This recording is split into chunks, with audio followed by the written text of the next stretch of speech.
गणपती बाप्पा आपल्या घरी येणार म्हणजे खरोखरच एक अपार आनंदाचा क्षण. लहानांपासून मोठ्यांपर्यंत प्रत्येकजण सगळं विसरून त्याच्या स्वागतासाठी सज्ज होतो. पण एक विचार करा, जर हा गणपती आपण स्वतःच्या हातांनी बनवला तर?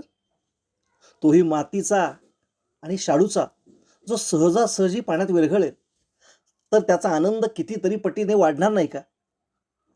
पण प्रश्न असा आहे की आपल्याला माहितीच नसते की हा गणपती तयार कसा करायचा.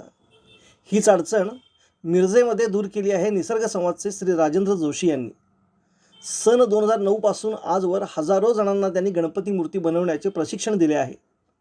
आजही त्यांच्या वर्गामध्ये उत्साहाने लोक सहभागी होतात, कारण यात फक्त मूर्ती नाही, तर वेगळीच नाती जुळतात मातीशी, पर्यावरणाशी आणि बाप्पाशी. एकदा एका छोट्या मुलाने आपल्या हातांनी गणपती घडवला. मूर्ती जरी थोडी तिरपी झाली तरी त्याच्या चेहऱ्यावरचा आनंद आणि आईबाबांच्या डोळ्यातले भाव बघून सगळ्यांना जाणवलं, ही मूर्तीच खरी अनमोल आहे. कारण त्या हातांमध्ये होती भक्ती आणि त्या मातीमध्ये होती आपुलकी. म्हणूनच आज जेव्हा आपण पर्यावरणपूरक गणपती बनवतो, तेव्हा तो फक्त देव नाही, तर निसर्गाची आणि आपल्या भावनांची जपणूकही असते. आता थोडं ऐकूया श्री राजेंद्र जोशी यांच्याचकडून हा उपक्रम सुरू करण्यामागचा त्यांचा खरा मानस.